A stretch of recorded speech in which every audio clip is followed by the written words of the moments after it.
Hiring a new maid seemed routine until the millionaire uncovers her hidden lineage. The revelation leaves him stunned, leading to a series of events that intertwine their fates in unforeseen ways. And if you cherish your family and love stories like this, don't forget to subscribe to our channel and avoid 10 years of bad luck. The Grand Plaza Hotel's ballroom sparkled with crystal chandeliers and the subtle clicking of champagne glasses. David Miller stood near the center of the room, his custom-made tuxedo setting him apart from the sea of standard black suits. At 42, his salt-and-pepper hair and confident stance drew admiring glances from the charity gala attendees. "Another million raised for children's education," announced the event coordinator from the podium. David nodded, maintaining his practiced smile while his eyes scanned the room. Despite being surrounded by New York's elite, he felt oddly disconnected from the scattered conversations and forced laughter around him. James Parker, his CFO, approached with 2 drinks in hand. "Successful evening, wouldn't you say?" "Numbers look good," David responded, accepting the drink. But these events are starting to feel like replays of themselves. Same faces, same conversations, same empty promises. "Maybe you need something different in your life," James suggested, watching as David's expression shifted slightly. David's penthouse occupied the top floor of a building he owned in Manhattan.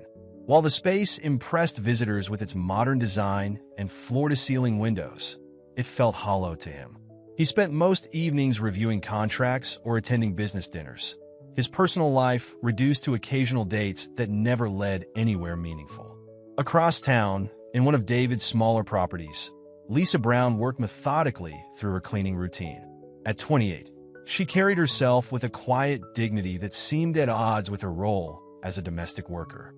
Her brown hair was always neatly tied back, and her uniform was immaculate, reflecting the same attention to detail she brought to her work.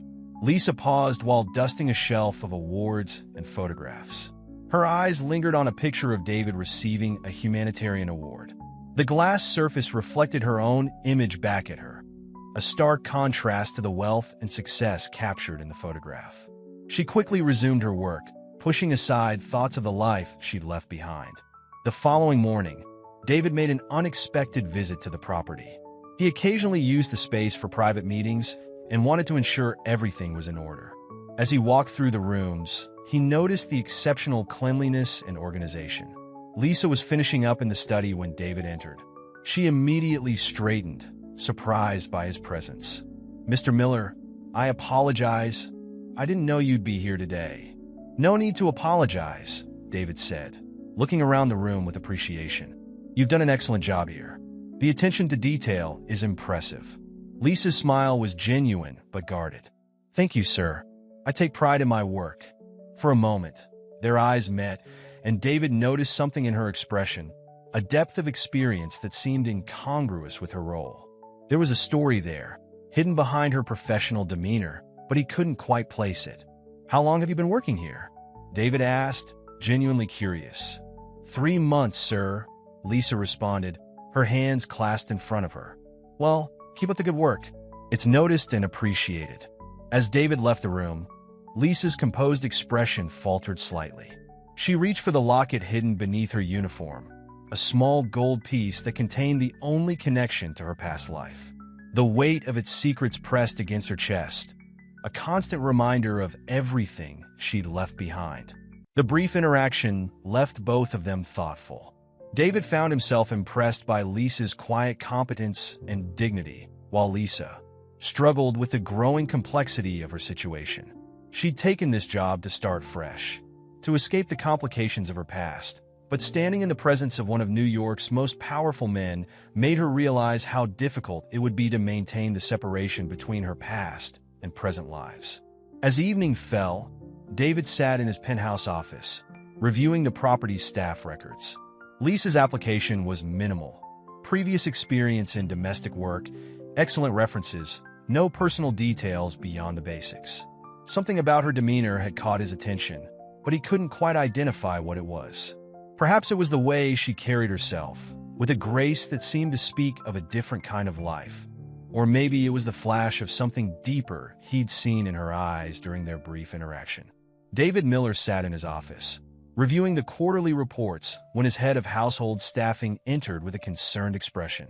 "Sir, we've had another personal assistant resign. That's the third one this year." David rubbed his temples, frustration evident in his gesture. The demands of his position had indeed become increasingly challenging. His company faced mounting pressure from competitors, and his need for someone reliable had never been more crucial. As he considered his options, his mind returned to the efficient housekeeper he'd encountered the previous week. "Give me Lisa Brown's file," he instructed, his decision already forming. Within minutes, he reviewed her employment records again, noting her consistent performance ratings and perfect attendance. The minimal personal information still struck him as unusual, but her work ethic was undeniable. Later that afternoon, Lisa was called to David's office. She entered with measured steps, her uniform pristine as always, though her hands betrayed a slight tremor. The office, with its sweeping views of Manhattan, made her previous life feel like a distant dream. "Please sit down." David gestured to the chair across from his desk. "I'll be direct, Ms. Brown. I'm in need of a personal assistant, someone I can trust to handle both professional and personal matters with discretion. Your work here has been exemplary, and I'd like to offer you the position." Lisa's expression remained composed, but her mind raced. The promotion would mean closer proximity to David, increasing the risk of her past coming to light. Yet, the opportunity was too significant to dismiss. "That's very generous, Mr. Miller. May I ask what the position would entail?" David outlined the responsibilities: managing his schedule, coordinating with business partners, overseeing household staff, and handling sensitive documents. The salary he mentioned was more than generous, enough to make Lisa's hands clench slightly in her lap. "I'll need your answer by tomorrow," he concluded, studying her reaction. That evening, in her modest apartment, Lisa retrieved a weathered envelope from a locked drawer. The letter inside, unopened for months, bore the letterhead of Preston and Associates, one of Boston's most prestigious law firms. Her fingers traced the sealed edge, tempted once again to read its contents, but she returned it to the drawer. The weight of her decision pressed heavily on her mind. The next morning, Lisa accepted the position. David's executive office became her new workplace, a stark contrast to the cleaning supplies she'd managed just days before. As she organized his schedule and correspondence, she couldn't help but notice the mounting pressure he faced. In a private meeting with James Parker, David's voice carried the strain of recent challenges. "The board is pushing for immediate results. The Thompson merger isn't progressing as planned. We're hemorrhaging money on the tech division," James added, glancing at Lisa as she efficiently arranged documents on David's desk. "The competition is fierce, and our investors are getting nervous." Lisa absorbed this informa, tying while maintaining her professional demeanor, but concern flickered across her face.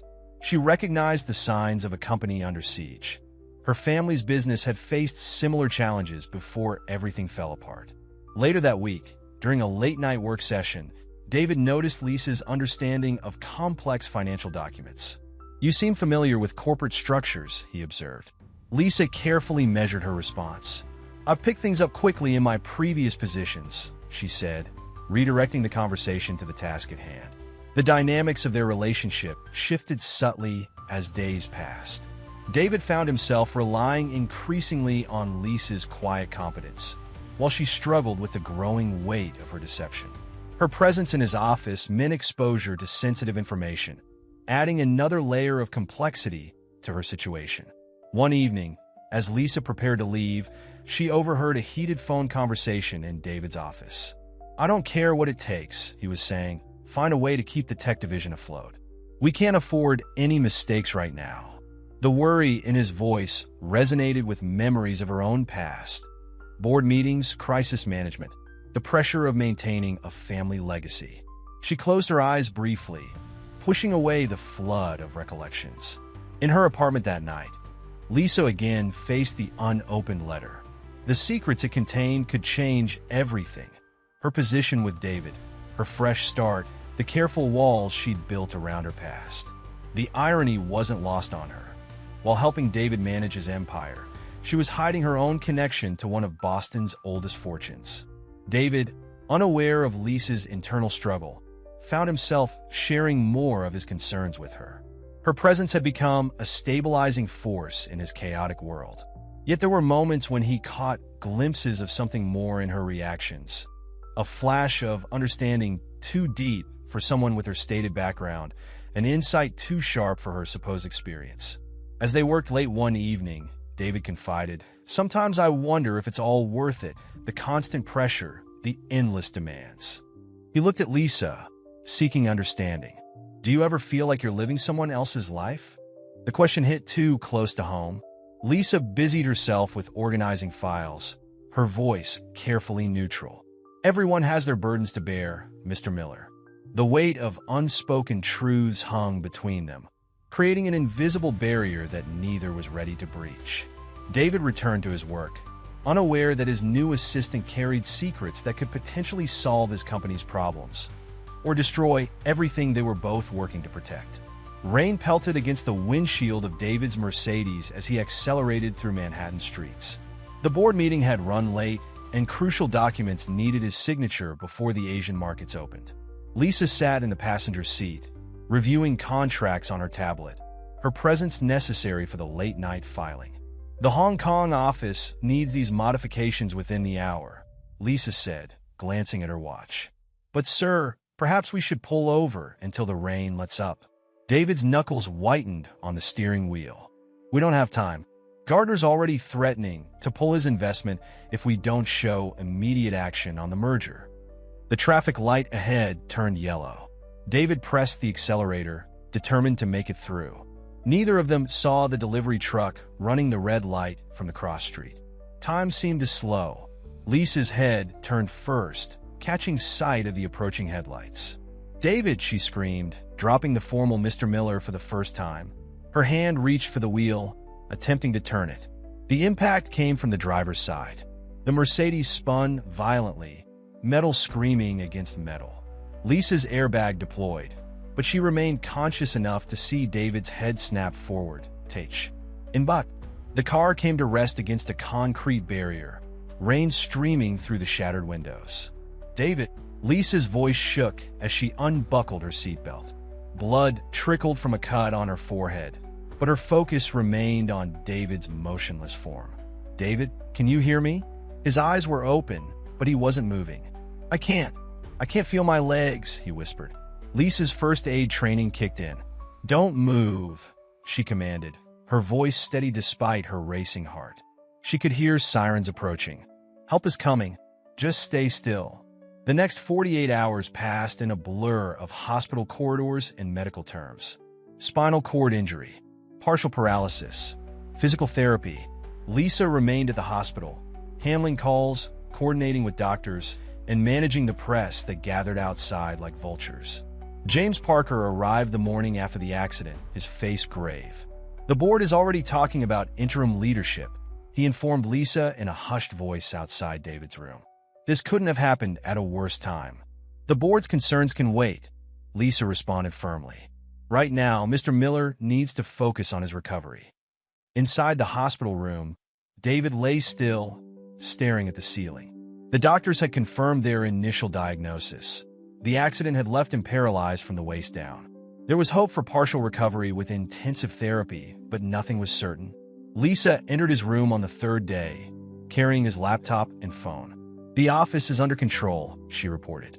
"I've rescheduled all meetings for the next month, and you should go," David interrupted, his voice hoarse. "Find another position. I'm sure James can provide recommendations."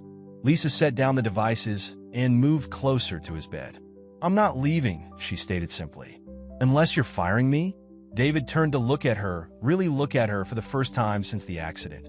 The cut on her forehead had been stitched, and dark circles shadowed her eyes, but her gaze remained steady. "Why?" he asked. "Why stay? I'm not the same person anymore. I can't." "You're exactly the same person," Lisa cut him off. "You're still David Miller. This changes your circumstances, not who you are." The following weeks established a new routine. Lisa coordinated with physical therapists, learned basic medical care, and continued managing David's business affairs from his hospital room. She arranged for modifications to his penthouse, researched the best rehabilitation programs, and fended off board members who tried to visit with business concerns rather than genuine worry. David watched her efficiency with a mixture of gratitude and frustration. His body felt like a prison, and his pride suffered with each small task he needed help completing. Yet Lisa's presence remained constant, her professionalism never wavering even when helping him with the most personal care. One evening, as Lisa helped him sit up for dinner, their eyes met in the mirror. David saw his own reflection, pale, thinner, vulnerable, next to Lisa's composed figure. "You don't have to do this," he said quietly. "This isn't what you signed up for." Lisa's hand stilled on his shoulders. "I signed up to assist you, Mr. Miller. That hasn't changed." She paused, then added softly, "And I think we've moved past Mr. Miller, don't you?" The moment stretched between them, heavy with unspoken emotions. David's hand moved to cover hers where it rested on his shoulder. The touch lasted only seconds, but it shifted something in their dynamic. As David began physical therapy, Lisa's role evolved beyond traditional assistant duties. She learned exercises to help him maintain muscle tone, memorized his medication schedule, and somehow still managed to keep his company running smoothly from afar. But the closeness came with complications. David struggled with his new dependence on someone he'd once seen as an employee. Lisa found herself increasingly aware of him, as a man rather than just her employer, even as she helped him with basic tasks. The night before his release from the hospital, David voiced his fears. "Everything's different now. The board, the company, my life. I don't know how to be this version of myself." Lisa sat in the chair beside his bed, her clipboard forgotten in her lap. "Then we'll figure it out together," she said, one day at a time. Neither of them spoke of how her hand had trembled when she touched him earlier, or how his breath caught whenever she came too close. The boundaries between them had blurred, creating something neither was ready to name. Marcus Sterling's Italian leather shoes clicked against the marble floor of David's penthouse as he made his unannounced visit. The corporate lawyer carried a leather briefcase that had seen the inside of more boardrooms than courtrooms, and his smile held all the warmth of a shark's. "David, old friend," Marcus called out as he entered the living room where David sat in his wheelchair near the window. "I came as soon as I heard you were home from the hospital." Lisa, who had been adjusting David's physiotherapy schedule, straightened immediately. She recognized Sterling from company photographs. He had handled several major acquisitions for Miller Enterprises before abruptly leaving the firm 2 years ago. "Marcus," David's voice carried a note of wariness. "I wasn't aware we had an appointment. Do I need one?" Marcus spread his hands in a gesture of innocence. "I'm concerned about you, and about the company, of course. Word is the board's getting nervous about the leadership situation." Lisa moved to stand slightly behind David's wheelchair, her presence protective rather than subservient. Sterling's eyes flickered to her, then back to David. "And who might this be?" Marcus asked, though his tone suggested he already knew. "Lisa Brown, my personal assistant," David replied. "She's been invaluable during my recovery." Marcus's smile tightened. "Ah, yes, the former housekeeper. Rather a quick promotion, wouldn't you say? From cleaning floors to handling confidential corporate matters in what, a few months?" "Ms. Brown has proven herself more than capable." David's voice carried an edge of steel. Later that evening, after David had retired to his room, Marcus cornered Lisa in the kitchen. "Let's be direct, Ms. Brown," he said, dropping the pleasant facade. "A background check on you reveals some interesting gaps. Almost as if you appeared out of nowhere 6 months ago." Lisa continued preparing David's evening medication, her movements precise. "My credentials were thoroughly vetted by HR, Mr. Sterling. If you have concerns, I suggest you take them up with them." "Oh, I have concerns." Marcus stepped closer, lowering his voice. "David Miller is vulnerable right now. Physically, emotionally, and most importantly, financially. The board is looking for someone to protect their interests. Someone who understands that sometimes difficult decisions need to be made. Are you suggesting you should take control of Mr. Miller's affairs?" Lisa met his gaze steadily. "I'm suggesting that a woman with a mysterious past shouldn't have so much influence over a billion-dollar enterprise." Marcus pulled out a folder from his briefcase. "For instance, why does someone with your supposed background understand complex corporate finance? How did you learn to navigate board politics so efficiently?" And most intriguingly, why does your social security number only appear in records from the past year? Lisa's hand tightened on the pill organizer she was holding. I assume you have a point to make, Mr. Sterling. Step aside, Marcus said bluntly. Resign your position. Recommend me as David's legal counsel for handling his personal and corporate affairs. Do that, and whatever secrets you're hiding can stay hidden. And if I refuse, then I'll make sure every board member, every business partner, and most importantly, David Hims, LF, knows that he's placed his trust in someone who doesn't legally exist. Lisa set down the medication and turned to face Marcus fully. Mr. Sterling, let me be equally direct. I'm here because David needs me, and because I choose to be here. Your attempts at intimidation show me exactly why he stopped working with you 2 years ago. Marcus's expression hardened. You're playing a dangerous game, Ms. Brown.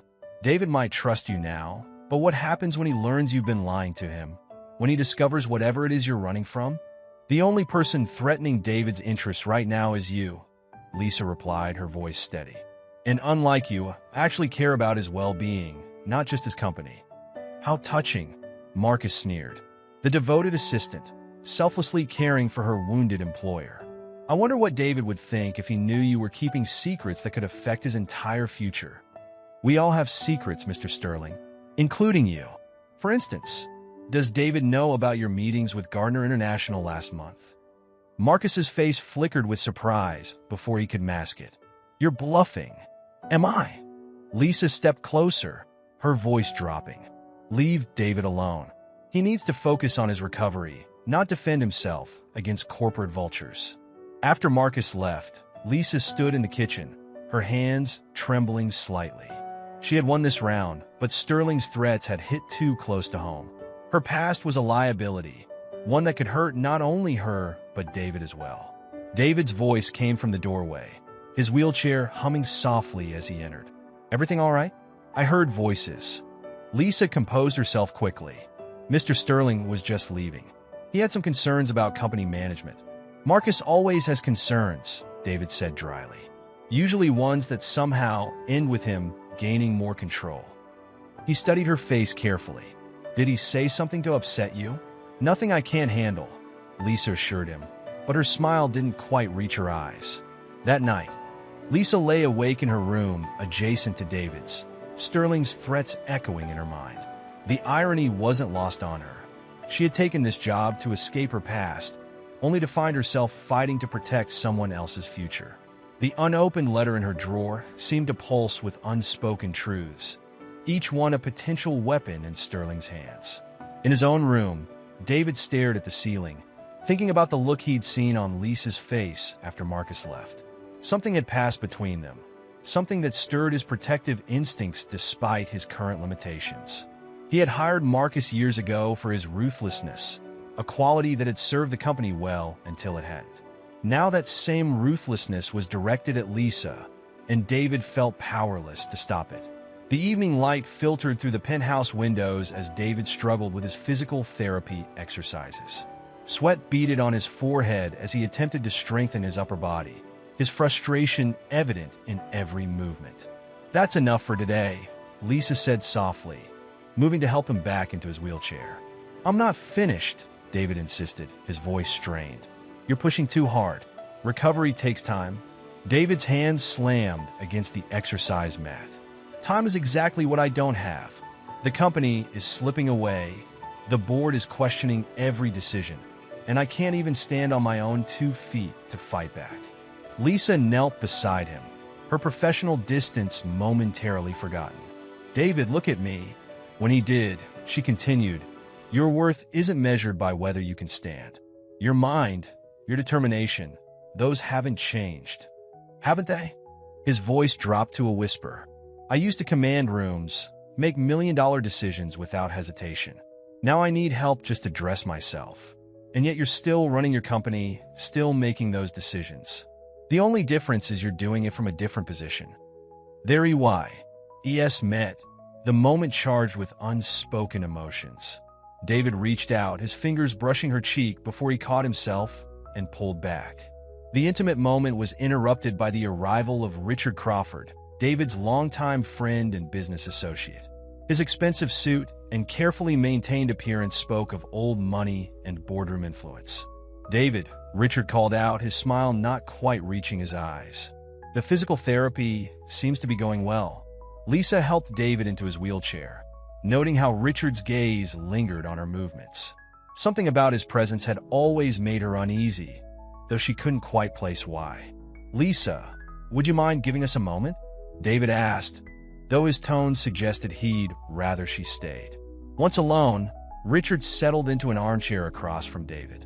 "The board is concerned, old friend. Your accident, this extended recovery, it's making people nervous." "The company's numbers are solid," David countered. "Lisa has helped me maintain operations seamlessly." "Ah, yes, Lisa." Richard swirled his drink thoughtfully. Quite remarkable how quickly she's adapted to her role. Almost as if she's done this before. David's eyes narrowed.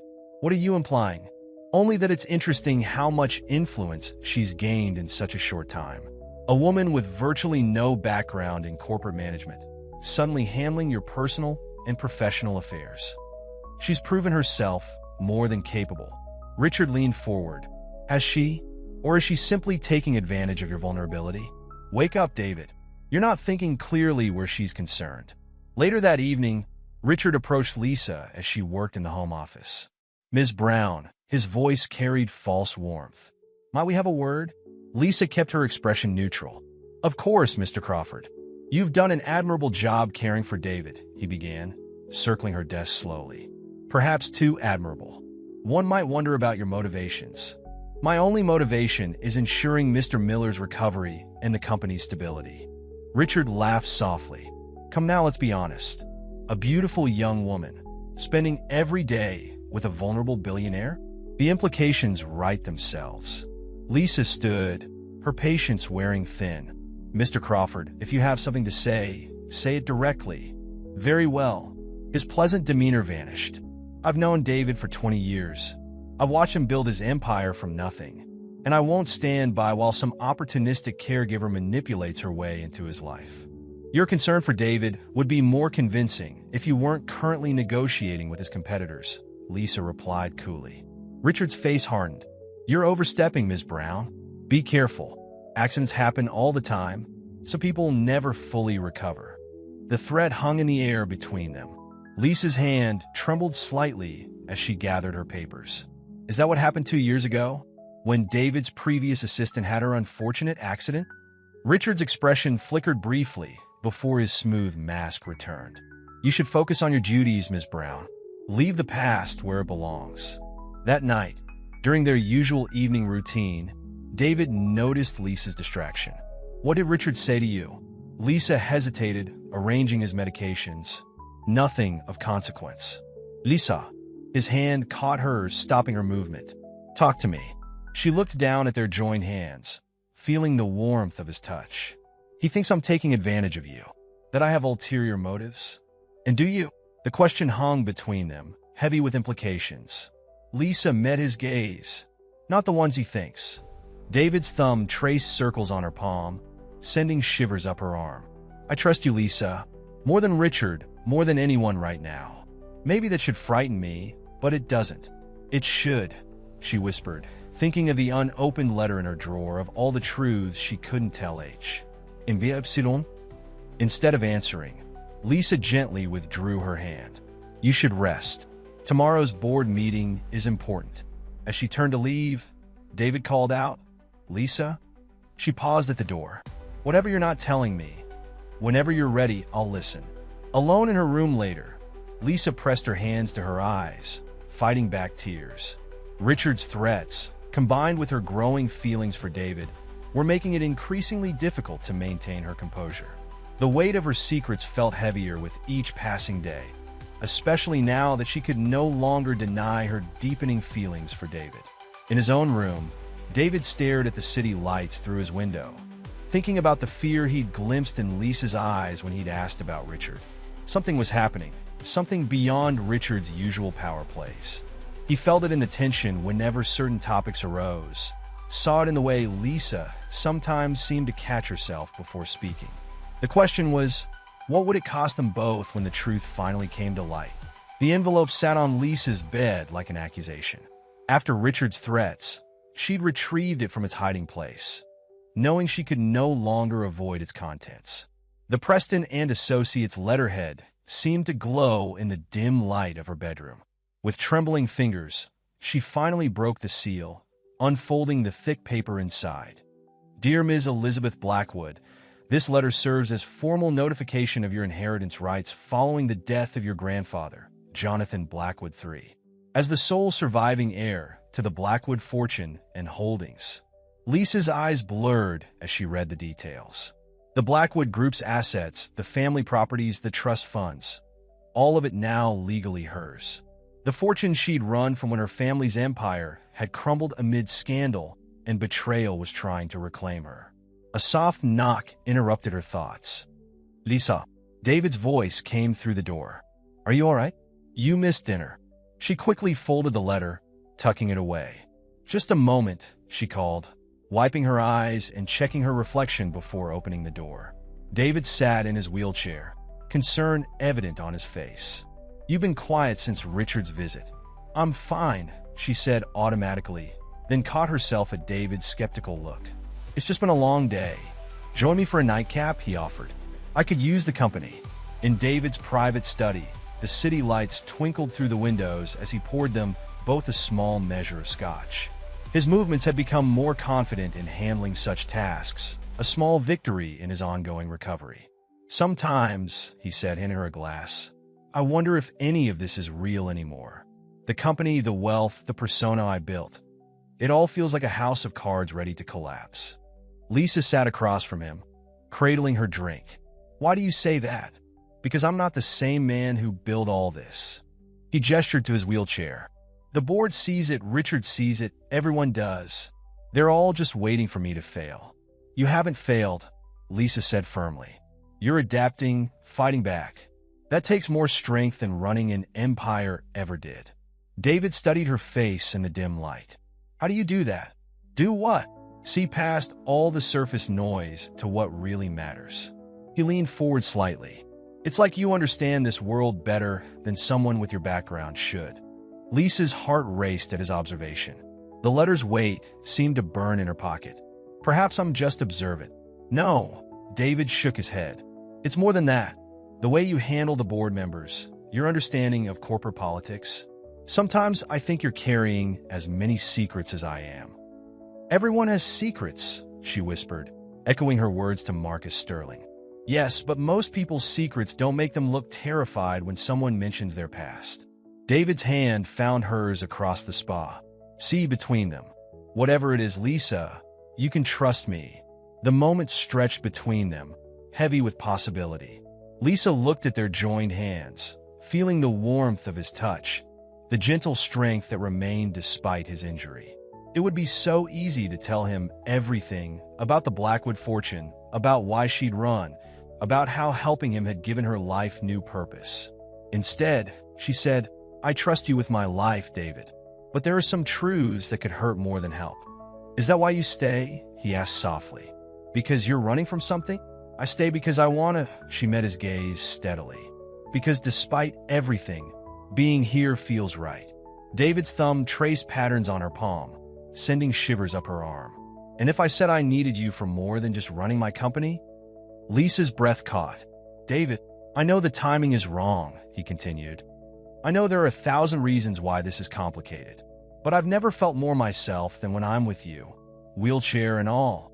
The confession hung between them, raw and honest. Lisa felt tears threatening again, this time for a different reason. This man, who had lost so much yet remained unbroken, was offering her his trust even as she kept vital truths from him. You deserve someone whole, he added quietly. Someone without all these complications. Lisa stood, moving to kneel beside his wheelchair. You are whole, David. Your injury doesn't define you. Their faces were close now, the air charged with unspoken emotions. For a moment, Lisa allowed herself to imagine telling him everything. How she understood his world because she'd been born into it. How her own family's legacy had been destroyed by trust misplaced in the wrong people. how helping him rebuild his life had somehow helped her find her own path again. But then she remembered Richard's threats, Marcus Sterling's investigations, the vultures circling David's company. One wrong move, one revealed secret, and everything could collapse. She couldn't risk his recovery, his company, or the trust they'd built for her own peace of mind. Standing abruptly, Lisa straightened her clothes. "You should rest. Tomorrow's physical therapy session is important." David caught her hand as she turned to leave. "Lisa." She paused but didn't turn around. "Whatever you're protecting me from by keeping your secrets, I want you to know it doesn't change how I see you." Alone in her room later, Lisa reread the inheritance letter. The Blackwood fortune could solve all of David's current problems, save his company, fund his recovery, secure his future. But using it would mean exposing her true identity, facing her past, and risking everything they'd built together. She folded the letter again, her decision made.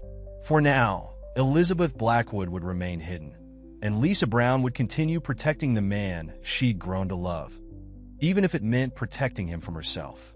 The rehabilitation center's private room was quiet except for David's controlled breathing as he worked through his exercises.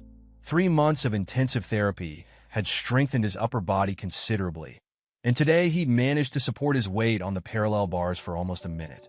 "That's enough," Lisa said, moving to help him back into his wheelchair. "Just one more try," David insisted, sweat dampening his shirt. "You're pushing yourself too hard again." She positioned herself in front of him, hands steady on his shoulders. As she helped him pivot, his legs buckled unexpectedly. Lisa caught him instinctively, and suddenly they were pressed together, her arms around his waist, his hands gripping her shoulders. Their faces were inches apart, both breathing heavily from the exertion. "I've got you," Lisa whispered, but made no move to step away. David's hand moved from her shoulder to her face, thumb brushing her cheek. "You always do," he murmured, and then he was kissing her. The kiss was gentle at first, tentative, but deepened as Lisa responded. For a moment, everything else fell away. The wheelchair waiting nearby, the secrets between them, the threats surrounding them. There was only this connection, this truth they couldn't deny any longer. Then Lisa's phone buzzed insistently in her pocket, breaking the spell. She helped David into his wheelchair, both of them silent as they processed what had just happened. The message was from James Parker. Emergency board meeting called. Richard Crawford claiming evidence of misconduct. Come immediately. David read the tension in her face. "What is it?" "The board," Lisa said, already gathering their things. Richard's making his move. At Miller Enterprises headquarters, the boardroom crackled with tension. Richard Crawford stood at the head of the table, a thick folder in front of him. "These documents," Richard announced as David and Lisa entered, "raised serious questions about Ms. Brown's involvement in Mr. Miller's affairs." "What kind of questions?" David's voice was steel. Richard's smile was predatory. "Questions about her qualifications, her background, and most importantly, her presence during your accident." Lisa felt the blood drain from her face as Richard continued. "Our investigation suggests Ms. Brown may have had prior knowledge of the truck driver's route that night. In fact, there's evidence suggesting she might have orchestrated the entire incident." "That's absurd," David snapped, but Richard was already distributing documents to the board members. "Is it?" "A woman with no verifiable background beyond the last year, who rapidly gained control over both your personal care and company operations after leaving you paralyzed. The timing is, at minimum, suspicious." Lisa stepped forward. "Mr. Crawford, these accusations are groundless." "Are they?" Richard turned to her. "Then perhaps you'd like to explain why you were seen meeting with the truck driver's wife 2 days before the accident?" Lisa's mind raced. She had met the woman, but at a coffee shop where she'd been picking up David's usual order. It had been a chance encounter, nothing more. But explaining that would mean revealing she recognized the woman because their families had moved in the same social circles years ago. "This is a witch hunt," David interrupted. "Lisa has done nothing but support this company's interests." "Has she?" Richard circled the table slowly. "Or has she been manipulating events from the beginning? Think about it, David. How does a housekeeper understand complex merger negotiations? How does she know exactly how to handle board politics? And why does she refuse to discuss her past? The board members muttered among themselves, shooting suspicious glances at Lisa. I think, Richard concluded, we need to consider the possibility that Ms. Brown's true identity and motivations warrant a full investigation. For the company's protection, of course. David's hand found Lisa's, squeezing it under the table. Lisa has my complete trust, he stated firmly. That's exactly what concerns us, Richard replied. Your judgment where she's concerned seems compromised, especially after what happened in the rehabilitation center today. Lisa felt David stiffen beside her. Someone had been watching them, reporting back to Richard. Your point? David's voice was dangerous. The board needs to know if your relationship with Ms. Brown has crossed professional boundaries, potentially clouding your judgment during this critical time for the company. My personal life is not the board's concern. It is when it affects the company, Richard countered. We've all noticed how dependent you've become on her. The question is whether that dependency was engineered. Lisa stood abruptly. I need a moment, she said quietly, walking out of the boardroom despite David calling her name. In the hallway, she pressed her forehead against the cool glass of the window. The kiss they'd shared just hours ago now felt like a weapon being used against them. Richard was twisting everything, her care for David, her competence, her privacy, into something sinister. She heard the soft whir of David's wheelchair behind her. Don't let him get to you, he said softly. Lisa turned, tears threatening. He's right about one thing. I haven't been completely honest with you. I know. David reached for her hand. I've known for a while that you're hiding something. But I also know you, Lisa. Whatever your secrets are, they don't change who you've been to me these past months. You can't know that, she whispered. I know that when I was at my lowest, you saw me, not the wheelchair, not the company, just me. That kind of understanding can't be faked. Lisa knelt beside his wheelchair, their earlier kiss hovering between them like a promise. David, the boardroom door opened and Richard stepped out. How touching, he said coldly. But I'm afraid the board has reached a decision. Pending a full investigation into Ms. Brown's background and the circumstances of the accident, she is to have no further contact with Mr. Miller or company operations. David's grip on Lisa's hand tightened. You can't do this. We can and we have, Richard replied. Security will escort Ms. Brown from the building. For everyone's protection, of course. As security approached, Lisa saw the devastation in David's eyes, matched only by the growing fury. Their kiss, meant to be a beginning, had instead given their enemies the weapon they needed to tear them apart. This isn't over, David promised her quietly as she was led away. I know, she whispered back, but her heart ached with the knowledge that the only way to fight back would mean exposing every secret she'd tried to keep buried. The Miller Enterprise Charity Gala at the Plaza Hotel was ostensibly to support spinal cord injury research, but everyone knew it was really a show of power. 2 weeks after Lisa's forced departure, David had insisted on attending, despite Richard Crawford's objections. Lisa stood at the entrance, clutching her invitation, sent secretly by James Parker, who had grown increasingly suspicious of Richard's motives. Her black evening gown was simple but elegant, borrowed from her old life as Elizabeth Blackwood. For the first time since assuming her new identity, she allowed herself to move with the natural grace of her upbringing. The whispers started the moment she entered. Board members and socialites turned to stare, conversations dying mid-sentence. Marcus Sterling, deep in conversation with Richard Crawford, nearly choked on his champagne when he saw her. Ms. Brown, Richard recovered first, moving to intercept her. This is a private event. Lisa held up her invitation. I was under the impression it was open to all supporters of the cause. Her voice carried just enough to draw attention from nearby guests. Unless there's some reason you don't want me here, you were removed from your position, pending an investigation that has produced no evidence of wrongdoing. Lisa completed smoothly. I checked with the company's legal department this morning. Before Richard could respond, a murmur went through the crowd as David appeared. He had insisted on wearing a suit despite the wheelchair, and his presence commanded attention as always. His eyes found Lisa immediately, and the smile that crossed his face made Richard's expression darken. Lisa, David moved toward her, ignoring Richard completely. You came. I had to, she said softly. These people need to know the truth. The gathering crowd pressed closer, eager for drama. Marcus Sterling appeared at Richard's shoulder, his expression calculating. "Ladies and gentlemen," Richard called out, raising his voice. "While this is touching, I feel obligated to inform everyone that Ms. Brown is currently under investigation for potentially orchestrating Mr. Miller's accident." The crowd gasped, but David's voice cut through. The noise. "That's enough, Richard. The board has concerns." "The board," David interrupted, his voice carrying across the now silent room, "has been manipulated by you and Marcus for months. Did you really think I wouldn't investigate you while you were investigating Lisa?" David nodded to James Parker, who stepped forward with a tablet. "We've discovered some interesting transfers from Gardner International to offshore accounts controlled by Mr. Crawford and Mr. Sterling," James announced. "Coincidentally timed with their attempts to remove Lisa and gain control of the company." Richard's face reddened. "These are baseless accusations." "Actually," Lisa stepped forward, her voice clear and confident. "They're not. You see, Richard, while you were digging into my past, you forgot to cover your own tracks. The coffee shop where you claimed I met the truck driver's wife? It has security cameras.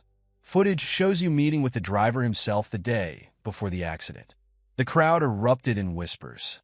Marcus Sterling began edging toward the exit, but security personnel were already moving to block the doors.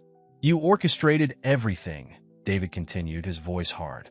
"The accident, the investigation into Lisa, all of it to gain control of my company while I was vulnerable. But you made one crucial mistake." "And what was that?" Richard sneered, though his face had gone pale. "You underestimated both of us." David reached for Lisa's hand, and she took it without hesitation. "Lisa isn't just my former assistant, Richard. She's the only person who saw through your plan from the beginning. Why do you think she refused to leave my side after the accident? She was protecting me from you." Lisa squeezed David's hand, knowing what had to come next. "There's something else," she said, her voice steady despite her racing heart. "Something that explains why I recognized your tactics, Richard." She took a deep breath, feeling David's supportive grip. "My name isn't just Lisa Brown. I'm Elizabeth Blackwood of the Boston Blackwoods. My family's company was destroyed by similar corporate raiders 3 years ago. I recognized the pattern because I'd seen it before." The revelation sent shockwaves through the room. The Blackwood scandal had been major news in financial circles. A historic family company torn apart by betrayal and manipulation. "That's why you ran," David said softly. "The pieces finally falling into place." "Yes," Lisa admitted. "But watching you fight back, seeing your strength, it reminded me that running isn't the answer. Standing your ground is." Richard's face contorted with rage. "You're lying. All of this is verified," James Parker interrupted, holding up more documents. "We've been building this case for weeks. The SEC has already been notified, and they're very interested in those offshore accounts." Security began moving toward Richard and Marcus, but Richard had one last card to play. "David," he said desperately, "she lied to you for months. How can you trust anything she says?" David looked up at Lisa, his eyes soft despite the tension around them. "Because every lie she told was to protect me, while every truth you told was meant to destroy me." His voice hardened as he turned back to Richard. "The real question is, how did you think you'd get away with this? You're nothing without that wheelchair," Richard spat. "The board will never." "The board," a new voice interrupted, "has heard enough." The chairman of the board stepped forward. "Mr. Crawford, Mr. Sterling, consider yourselves suspended pending a full investigation. Security will escort you out." As Richard and Marcus were led away, the crowd burst into conversation. Lisa felt David's hand tug her down to his level. "Why didn't you tell me?" he asked quietly. "At first, I was running from my past," she admitted. "Then, when I realized what Richard was planning, I needed him to underestimate me. If he knew who I really was, he would have changed tactics." David nodded understanding. "You protected me by staying hidden." "I'm sorry for the deception," Lisa whispered. "But I'm not sorry for anything else." David's free hand came up to cup her face. "Neither am I." And there, in front of New York's elite, he pulled her down for a kiss that said more than words ever could. The crowd's reaction was immediate. Applause, cheers, and more than a few tears from those who recognized the triumph of truth over manipulation. But Lisa and David were lost in their own world, finally free to be themselves together. The morning after the gala, David's penthouse felt different. The tension that had haunted its halls had dissipated, replaced by a new kind of uncertainty. Lisa, now publicly known as Elizabeth Blackwood, stood by the floor-to-ceiling windows, watching the city wake up. "You're up early," David said, wheeling himself into the room. He had insisted she stay the night, concerned about reporters camping outside her apartment. "I never really went to sleep," she admitted, turning to face him. The morning light caught the subtle shadows under her eyes. "Having second thoughts?" His voice was carefully neutral. "About exposing Richard and Marcus?" "No." She moved to sit across from him. "About how this changes things between us? Maybe." David studied her face, seeing both Lisa Brown, the woman who had cared for him through his darkest days, and Elizabeth Blackwood, the heiress who had hidden herself away from the world. "Tell me everything," he said softly. "No more secrets." Taking a deep breath, Elizabeth began her story. 3 years ago, the Blackwood Group was one of Boston's oldest and most respected companies. My grandfather built it into a modern corporation, but he was old school about family legacy. He insisted I learn every aspect of the business from the ground up. "That explains your knowledge of corporate operations," David noted. She nodded. "I worked in every department, used different names to avoid preferential treatment. Then my grandfather died suddenly. The vultures descended immediately. Richard Crawford wasn't the first corporate raider I'd encountered. What happened? A trusted family friend, someone who'd known me since childhood, orchestrated a hostile takeover. He used my grandfather's death and my supposed inexperience against me. By the time I understood what was happening, the damage was done. The company was stripped and sold off in pieces." David reached for her hand. "You blamed yourself." "I was naive," she admitted. "I trusted the wrong people, made decisions based on loyalty rather than business sense. The scandal destroyed more than just the company. It tore apart my family's legacy. So I ran, created Lisa Brown, took simple jobs, tried to forget who I was supposed to be. Until you started working for me." A small smile touched her lips. "You reminded me of my grandfather, the way you balanced business acumen with genuine care for people. When I realized Richard was planning something similar to what happened to my family, you stayed to protect me," David finished. "Even though it meant maintaining your deception. I told myself it was better that way. Lisa Brown could help you without complications, without the weight of the Blackwood scandal touching your company." She met his eyes. "I never expected to fall in love with you." The confession hung between them, raw and honest. David's hand tightened on hers. "When did you know?" he asked. "About Richard's plan?" "I suspected something when Marcus Sterling suddenly reappeared. The pattern was familiar. Isolate the target, create doubt among the board members, then strike when vulnerability is highest. Your accident." She hesitated. "I couldn't prove Richard was involved, but I knew I couldn't leave you unprotected.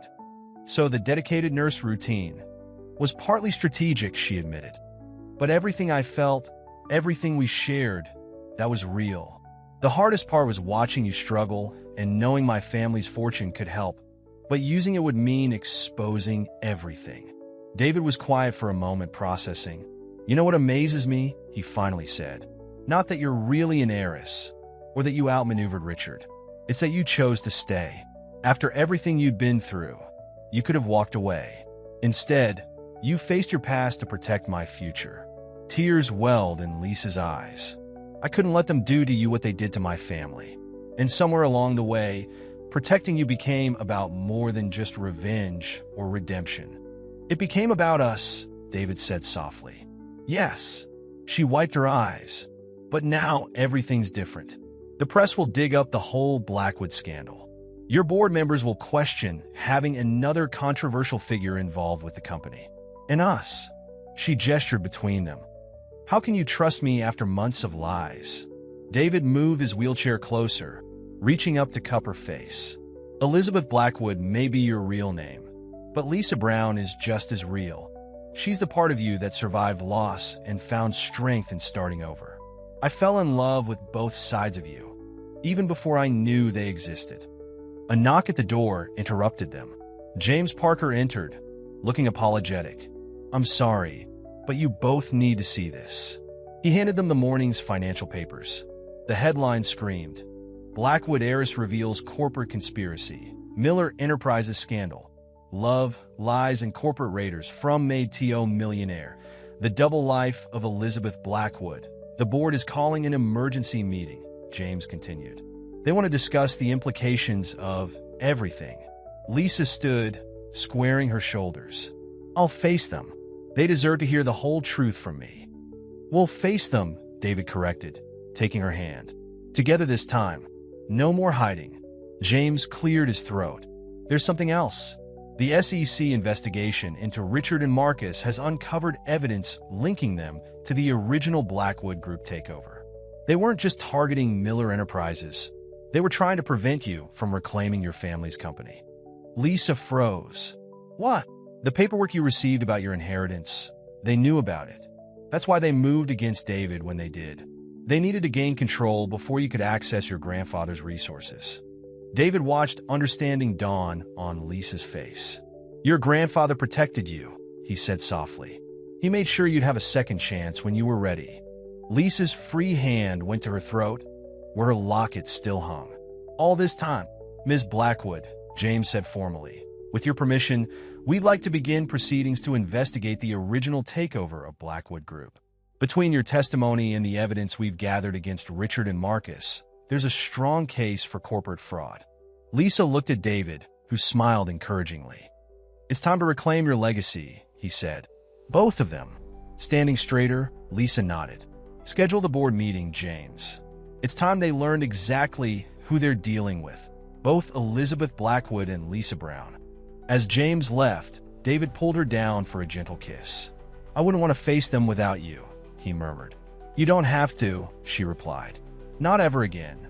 The Miller Enterprises boardroom crackled with tension as Richard Crawford and Marcus Sterling were brought in by security, both in handcuffs. The SEC investigators flanked them, while board members sat in stunned silence as years of corruption were laid bare through documentation and testimony. The evidence is conclusive, the lead investigator announced. Mr. Crawford and Mr. Sterling orchestrated not only the attempt to seize control of Miller Enterprises, but also the original Blackwood Group takeover 3 years ago. The paper trail of offshore accounts and falsified documents is extensive. Lisa stood at the front of the room, David beside her in his wheelchair. Her posture reflected both Lisa Brown's quiet strength and Elizabeth Blackwood's inherited authority.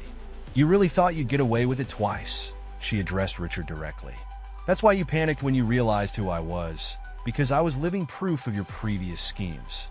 Richard sneered, despite his circumstances. You're still the same naive girl who lost her family's company. Playing nurse to a crippled CEO doesn't change that. David's voice cut through the room like steel. That naive girl dismantled your entire operation while serving as my assistant. I'd say she's changed quite a bit. The board has reviewed all evidence, the chairman announced.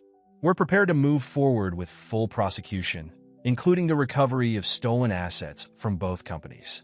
Marcus Sterling broke his silence. We can make a deal. There's more to this than you know, like the fact that you arranged my grandfather's death. Lisa's words silenced the room. She pulled out a worn envelope. His last letter to me, found in his study after the heart attack you orchestrated. He suspected what you were planning. That's why he created the hidden trust that you've been so desperate to prevent me from claiming. David reached for her hand as she continued. He wrote that he knew someone would try to take everything from me, but they can only take what you let them, Elizabeth. True strength isn't in what you own, but in who you choose to be. The SEC agents moved forward as Marcus lunged desperately. You don't understand. The mergers, the acquisitions, it was all legal. Legal doesn't mean right, David countered. Something you never understood about running a company. It's not just about profits. It's about people. As Richard and Marcus were led away, the board chairman turned to Lisa and David. Ms. Blackwood, or should I say, Mrs. Miller? Lisa's hand went to the engagement ring she'd accepted the night before. Either name works, she smiled. I've learned there's strength in being both. The board would like to propose a merger, he continued. Not just between you and David, but between Miller Enterprises and the restored Blackwood Group. Your grandfather's assets, combined with David's innovation, it could revolutionize both companies. David looked up at Lisa. Your decision, Elizabeth. You've earned the right to choose your own path. Lisa surveyed the room, seeing not enemies but opportunities. I spent 3 years running from who I was meant to be. Then I found something worth fighting for. She squeezed David's hand. Yes to both mergers. Later that evening, in David's penthouse, soon to be their home, Lisa stood by the window where everything had changed that morning. David wheeled up beside her, and she sat on the arm of his chair. Having second thoughts? He asked playfully, echoing their earlier conversation. About us? Never. She turned to face him. About managing 2 corporate empires while planning a wedding and continuing your therapy? Maybe a few. David pulled her onto his lap, his strength having improved remarkably. Good thing you're an expert at multitasking. Though I have to admit, I'll miss having you as my nurse. I'm not going anywhere, she promised. The therapy continues until you're ready, Mr. Miller. Is that as my fiancé or my corporate partner, Ms. Blackwood? Both. She kissed him softly. That's the beauty of finally being able to be myself, all of myself, with you. David's hand traced her face. You know, when I had the accident, I thought everything that made me who I was had been taken away. My independence, my strength. But you never lost either, Lisa finished. You just had to find them in a different way. Same as I did. We found them in each other, he corrected. You showed me that vulnerability isn't weakness, and I helped you see that running is. Ain't the answer. Speaking of running, Lisa smiled. Your physical therapist says you might be ready for those experimental treatments we discussed. Between the Blackwood Medical Research Division and Miller Enterprises Technology. Are you trying to fix me, Mrs. Soon-to-be Miller? I'm trying to support you, just like you supported me. Besides, she grinned, I expect you to dance at our wedding. David pulled her closer. As long as you're leading, I'll follow anywhere. The city lights twinkled beyond the windows, but neither was looking outside. They had faced down corporate raiders, family legacies, and personal demons.